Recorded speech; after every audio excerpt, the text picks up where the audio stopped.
ॐ ऐं ग्लौं वाराह्यै नमः। ॐ ऐं ग्लौं वामन्यै नमः।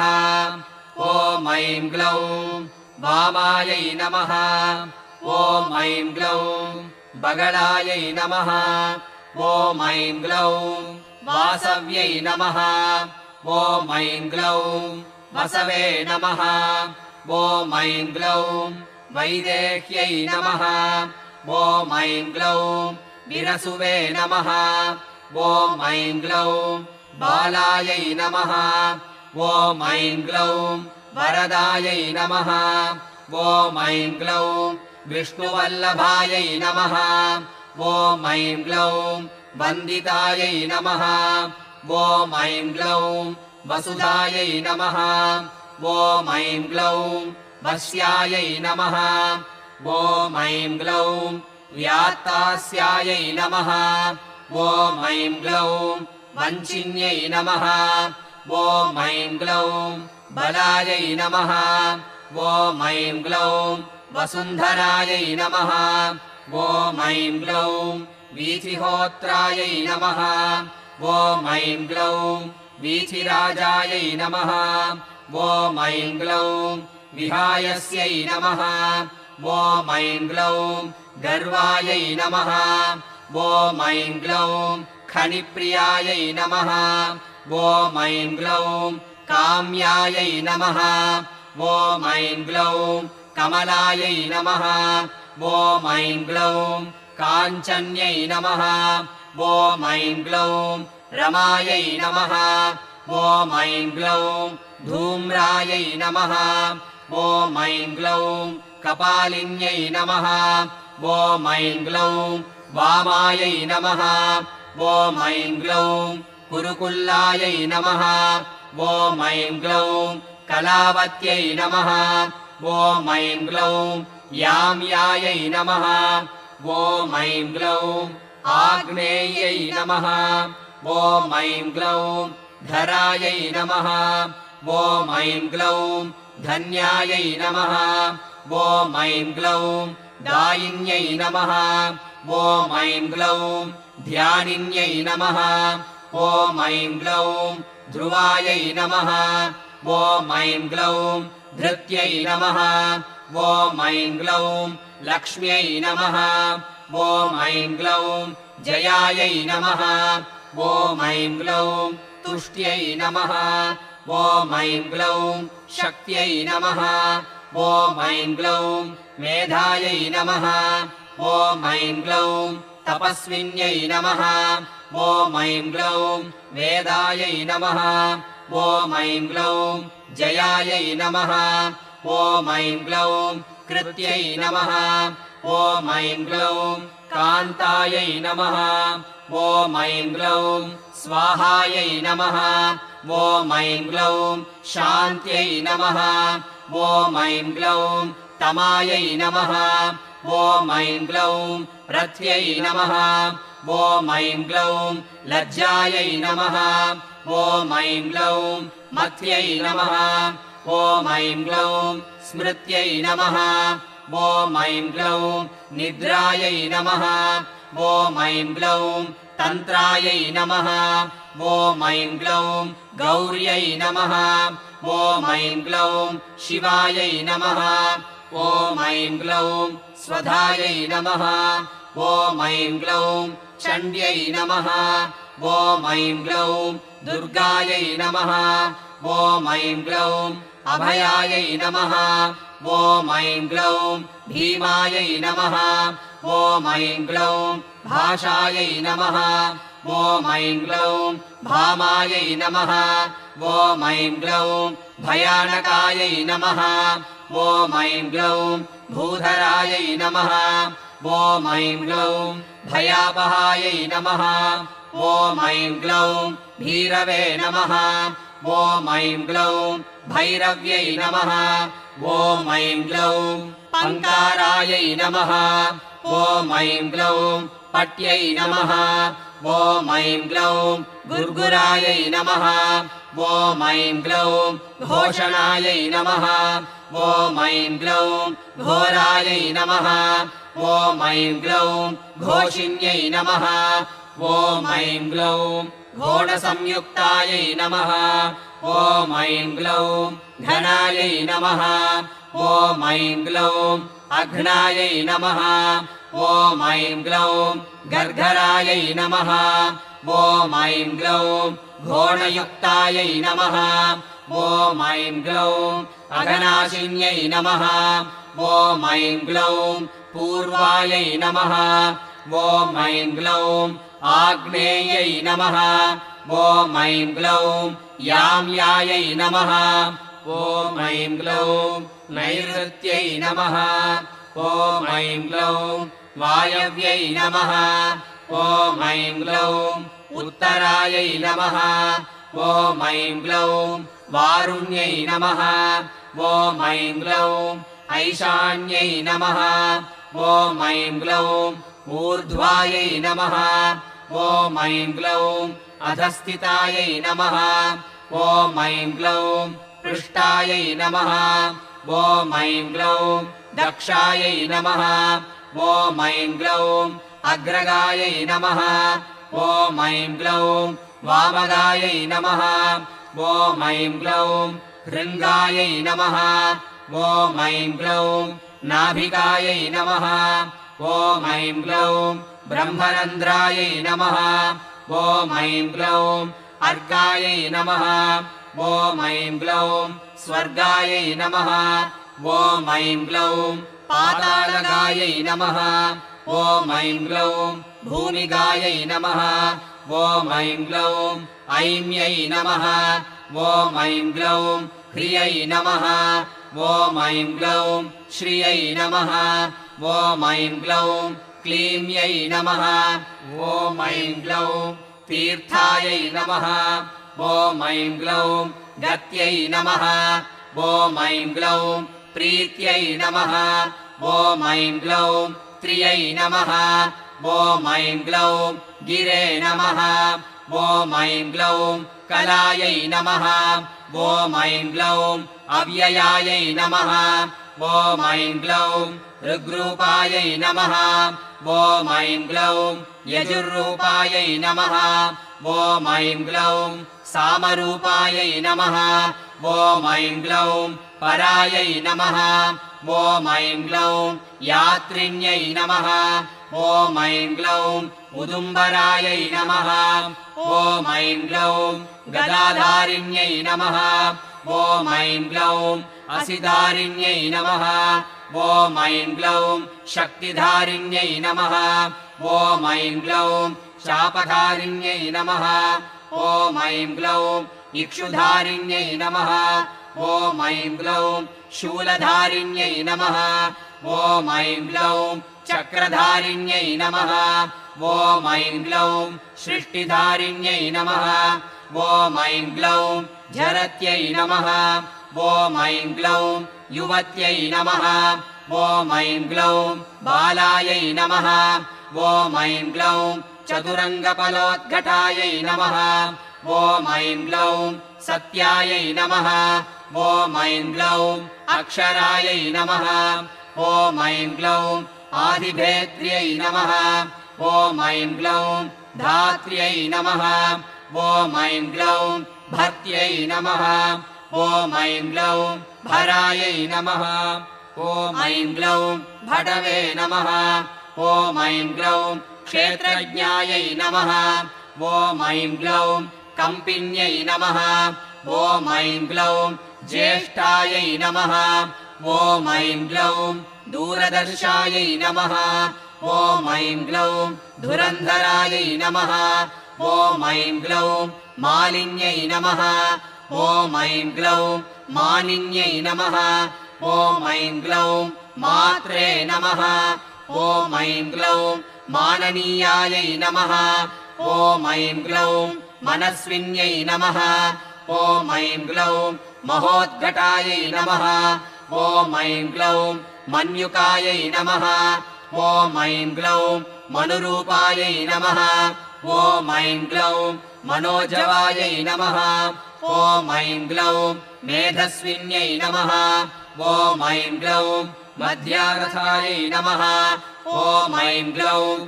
मधुपायै नमः ॐ ऐं ग्लौं मङ्गलायै नमः ॐ ऐं ग्लौं अमरायै नमः ॐ ऐं ग्लौं मायायै नमः ॐ ऐं ग्लौं मात्रे नमः ॐ ऐं ग्लौं आम्यहरायै नमः ॐ ऐं ग्लौं मृडान्यै नमः ॐ ऐं ग्लौं महिलायै नमः ॐ ऐं ग्लौं मृत्यै नमः ॐ ऐं ग्लौं महादेव्यै नमः ॐ ऐं ग्लौं मोहकर्यै नमः ॐ ऐं ग्लौं मञ्जवे नमः ॐ ऐं ग्लौं मृत्युञ्जयायै नमः ॐ ऐं ग्लौं अमलायै नमः ॐ ऐं ग्लौं मांसलायै नमः ॐ ऐं ग्लौं मानवायै नमः ॐ ऐं ग्लौं मूलायै नमः ॐ ऐं ग्लौं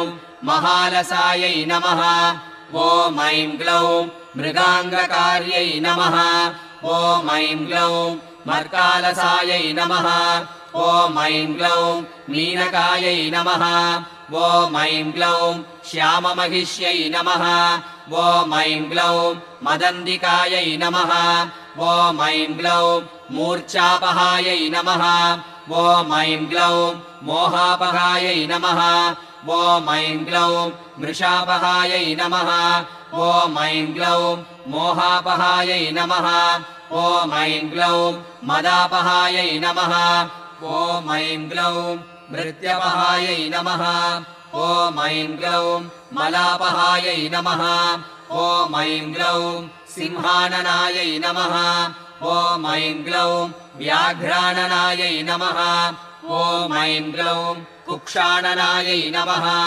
ॐ ऐं ग्लौं महिषाननायै नमः ॐ ऐं ग्लौं मृगाननायै नमः ॐ ऐं ग्लौं क्रोडाननायै नमः ॐ ऐं ग्लौं धुन्यै नमः ॐ ऐं ग्लौं धरिण्यै नमः ॐ ऐं ग्लौं धारिण्यै नमः ॐ ऐं ग्लौं केतवे नमः ॐ ऐं ग्लौं दरिद्र्यै नमः ॐ ऐं ग्लौं धावत्यै नमः ॐ ऐं ग्लौं धवायै नमः ॐ ऐं ग्लौं धर्मध्वनायै नमः ॐ ऐं ग्लौं ध्यानपरायै नमः ॐ ऐं ग्लौं धनप्रदायै नमः ॐ ऐं ग्लौं धान्यप्रदायै नमः ॐ ऐं ग्लौं धराप्रदायै नमः ॐ ऐं ग्लौं पापनाशिन्यै नमः ॐ ऐं ग्लौं दोषनाशिन्यै नमः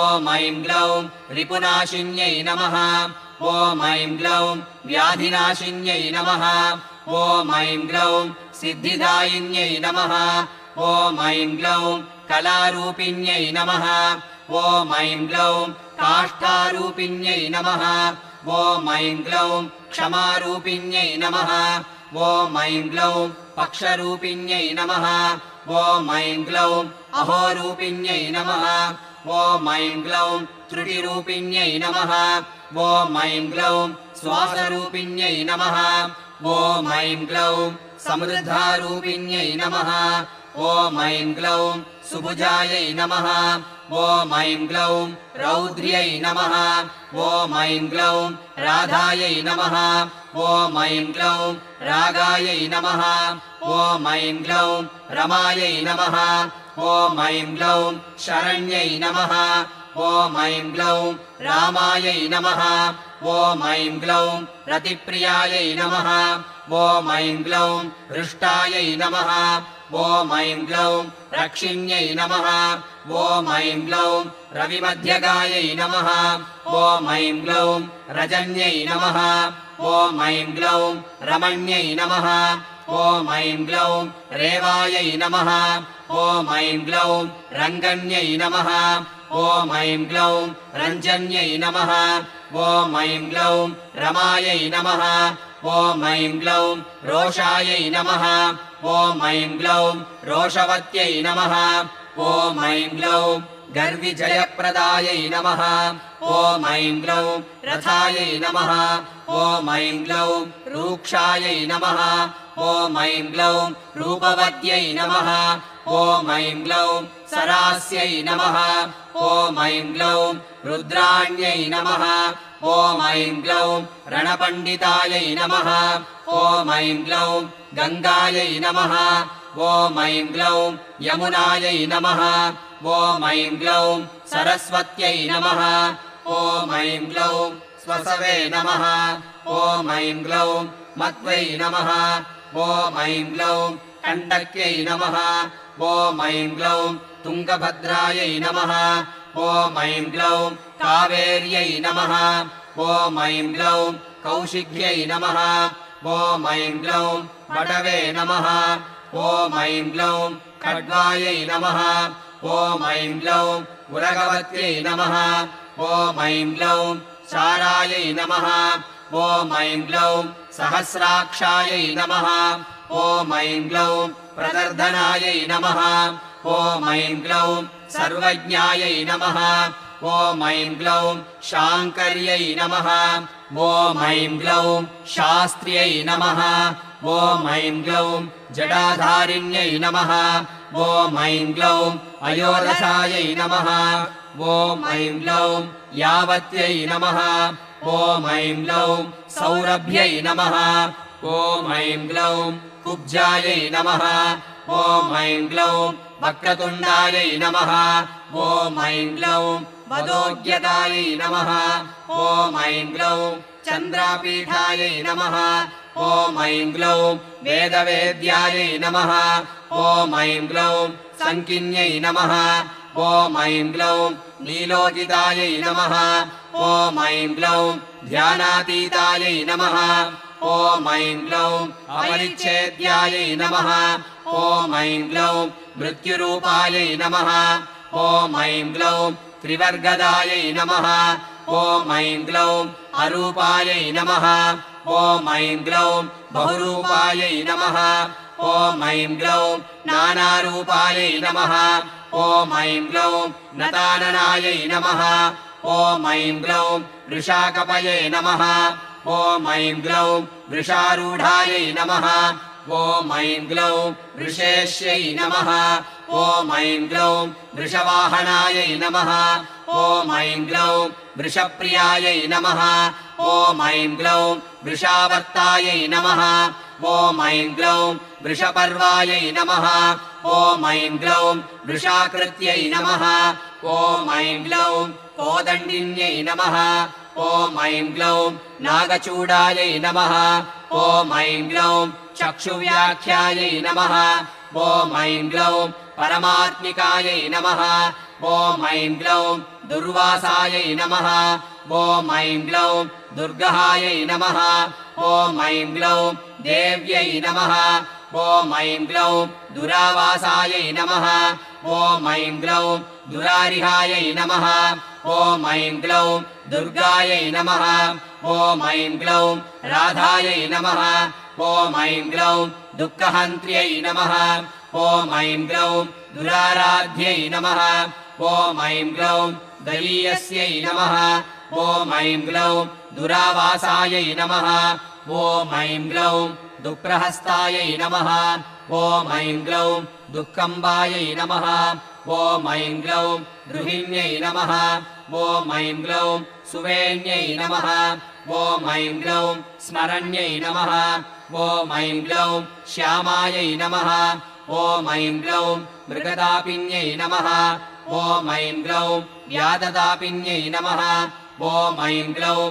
अर्कदापिन्यै नमः ॐ ऐं ग्लौं दुर्गायै नमः ॐ ऐं ग्लौं दार्क्ष्यै नमः ॐ ऐं ग्लौं पाशुपत्यै नमः ॐ ऐं ग्लौं गौणभ्यै नमः ॐ ऐं ग्लौं गुणपाशनायै नमः ॐ ऐं ग्लौं कपर्दिन्यै नमः ॐ ऐं ग्लौं कामकामायै नमः ॐ ऐं ग्लौं कमनीयायै नमः ॐ ऐं ग्लौं कलोज्ज्वलायै नमः ॐ ऐं ग्लौं कासावहृदे नमः ॐ ऐं ग्लौं कारकाण्यै नमः ॐ ऐं ग्लौं कम्बुकण्ठ्यै नमः ॐ ऐं ग्लौं कृतागमायै नमः ॐ ऐं ग्लौं कर्कशायै नमः ॐ ऐं ग्लौं कारणायै नमः ॐ ऐं ग्लौं कान्तायै नमः ॐ ऐं ग्लौं कल्पायै नमः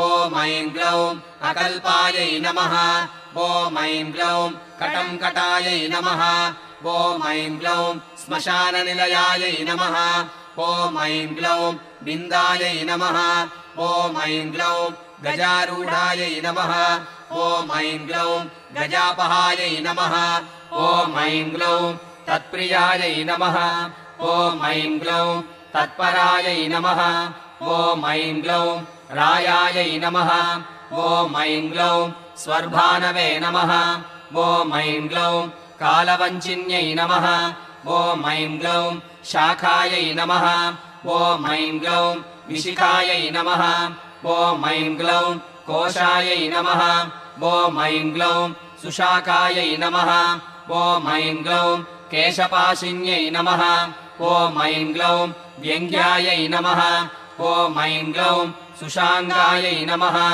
ॐ ऐं ग्लौं वामाङ्गायै नमः ॐ ऐं ग्लौं नीलाङ्गायै नमः ॐ ऐं ग्लौं अनङ्गरूपिण्यै नमः ॐ ऐं ग्लौं साङ्गोपाङ्गायै नमः ॐ ऐं ग्लौं सारङ्गायै नमः ॐ ऐं ग्लौं शुभाङ्गायै नमः ॐ ऐं ग्लौं रङ्गरूपिण्यै नमः ॐ ऐं ग्लौं भद्रायै नमः ॐ ऐं ग्लौं सुभद्रायै नमः ॐ ऐं ग्लौं भद्राक्ष्यै नमः ॐ ऐं ग्लौं सिंहिकायै नमः ॐ ऐं ग्लौं विनतायै नमः ॐ ऐं ग्लौं आदित्यायै नमः ॐ ऐं ग्लौं हृदयायै नमः ॐ ऐं ग्लौं अवध्यायै नमः ॐ ऐं ग्लौं शुभध्यायै नमः ॐ ऐं ग्लौं गद्यप्रियायै नमः ॐ ऐं ग्लौं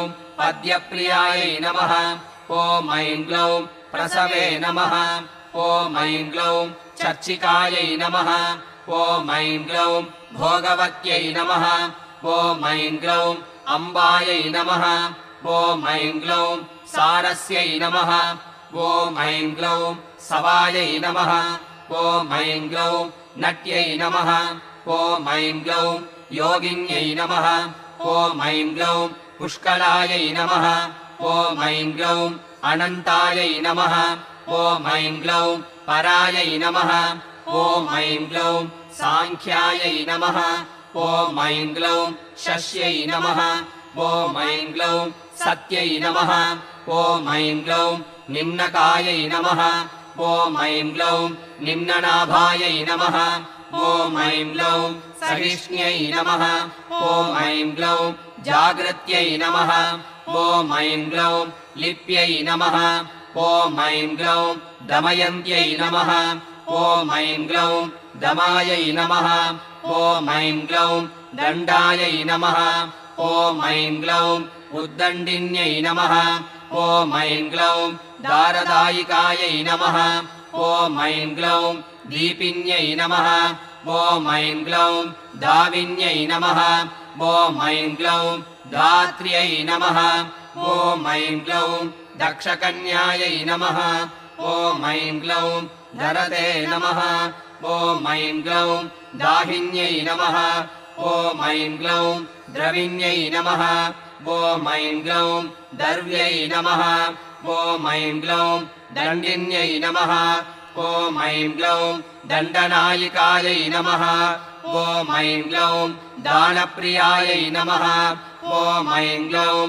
दोषहन्त्र्यै नमः ॐ ऐं ग्लौं दुःखनाशिन्यै नमः ॐ ऐं ग्लौं दारिद्र्यनाशिन्यै नमः ॐ ऐं ग्लौं दोषदायै नमः ॐ ऐं ग्लौं दोषकृते नमः ॐ ऐं ग्लौं दोक्त्र्यै नमः ॐ ऐं ग्लौं दोहत्यै नमः ॐ ऐं ग्लौं देविकायै नमः ॐ ऐं ग्लौं अधनायै नमः ॐ ऐं ग्लौं दर्विकर्यै नमः ॐ ऐं ग्लौं दुर्वलितायै नमः ॐ ऐं ग्लौं दुर्युगायै नमः ॐ ऐं ग्लौं अद्वयवादिन्यै नमः ॐ ऐं ग्लौं चरायै नमः ॐ ऐं ग्लौं अश्वायै नमः ॐ ऐं ग्लौं अनन्तायै नमः ॐ ऐं ग्लौं वृष्ट्यै नमः ॐ ऐं ग्लौं उन्मत्तायै नमः ॐ ऐं ग्लौं कमलायै नमः ॐ ऐं ग्लौं अलसायै नमः ॐ ऐं ग्लौं धारिण्यै नमः ॐ ऐं ग्लौं तारकान्तरायै नमः ॐ ऐं ग्लौं परमात्मने नमः ॐ ऐं ग्लौं कुब्जलोचनायै नमः ॐ ऐं ग्लौं इन्दवे नमः ॐ ऐं ग्लौं हिरण्यकवचायै नमः ॐ ऐं ग्लौं व्यवस्थायै नमः ॐ ऐं ग्लौं व्यवसायिकायै नमः ॐ ऐं ग्लौं ईशनन्दायै नमः ॐ ऐं ग्लौं नत्यै नमः ॐ ऐं ग्लौं नाक्यै नमः ॐ ऐं ग्लौं यक्षिण्यै नमः ॐ ऐं ग्लौं सर्पिण्यै नमः ॐ ऐं ग्लौं वर्यै नमः ॐ ऐं ग्लौं सुधायै नमः ॐ ऐं ग्लौं विश्वसखायै नमः ॐ ऐं ग्लौं शुद्धायै नमः ॐ ऐं ग्लौं सुवर्णायै नमः ॐ ऐं ग्लौं अङ्गधारिण्यै नमः ॐ ऐं ग्लौं जनन्यै नमः ॐ ऐं ग्लौं प्रतिभागैरवे नमः ॐ ऐं ग्लौं साम्राज्ञै नमः ॐ ऐं ग्लौं संविधे नमः ॐ ऐं ग्लौं उत्तमायै नमः ॐ ऐं ग्लौं अमेयायै नमः ॐ ऐं ग्लौं अरिष्टधमन्यै नमः ॐ ऐं ग्लौं पिङ्गळायै नमः ॐ ऐं ग्लौं लिङ्गवारुण्यै नमः ॐ ऐं ग्लौं चामुण्डायै नमः ॐ ऐं ग्लौं प्लाविन्यै नमः ॐ ऐं ग्लौं हालायै नमः ॐ ऐं ग्लौं बृहते नमः ॐ ऐं ग्लौं ज्योतिष्यै नमः ॐ ऐं ग्लौं उरुक्रमायै नमः ॐ ऐं ग्लौं सुप्रतीकायै नमः ॐ ऐं ग्लौं सुरायै नमः ॐ ऐं ग्लौं हव्यवाह्यै नमः ॐ ऐं ग्लौं प्रलापिन्यै नमः ॐ ऐं ग्लौं सपस्यै नमः ॐ ऐं ग्लौं माग्विन्यै नमः ॐ ऐं ग्लौं ज्येष्ठायै नमः ॐ ऐं ग्लौं शिशिरायै नमः ॐ ऐं ग्लौं ज्वालिन्यै नमः ॐ ऐं ग्लौं रुच्यै नमः ॐ ऐं ग्लौं शुक्लायै नमः ॐ ऐं ग्लौं शुक्रायै नमः ॐ ऐं ग्लौं शुचायै नमः ॐ ऐं ग्लौं शोकायै नमः ॐ ऐं ग्लौं शुक्यै नमः ॐ ऐं ग्लौं भेद्यै नमः।